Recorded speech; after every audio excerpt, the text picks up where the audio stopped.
The Clarendon police has issued a warning to business operators in the parish: regularize or face the consequences. But People's National Party caretaker Patricia Duncan Sutherland called out the police for taking the wrong approach. We have more in this report. The Clarendon Police Division will be intensifying operations in the parish to clamp down on unregulated businesses. According to Deputy Superintendent Paul Bernard of the Southern Clarendon Division, murders and robberies are happening at these establishments. You can imagine if we didn't have a structured community running where everybody licensed them thing. We wouldn't have those 6 murders at those places that are not licensed. So we are to take some of the blame. And I can tell you as of now, as of the 28th of this month, we are going to prosecute all those places that are not licensed.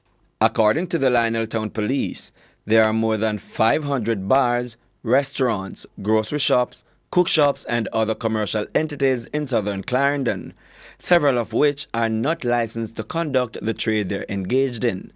DSP Bernard is warning these business operators that their businesses have until the end of February to regularize their operations or face stringent penalties.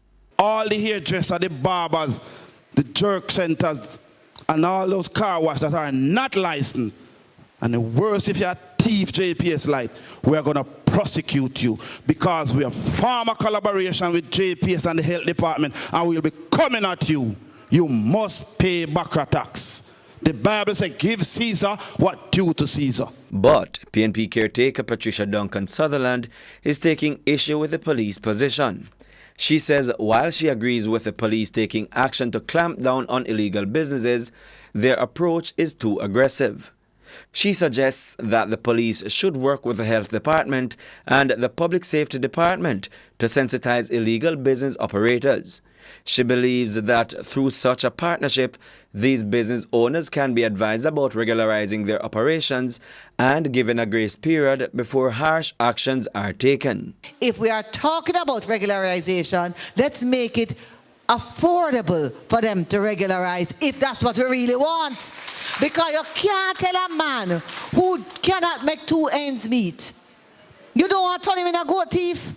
So I agree with law and order, but I agree with a partnership to regularize. Because you can't get up today and say, yesterday you are feeding your children off of your cook shop, and tomorrow you can't do it because all of a sudden we are starting to enforce.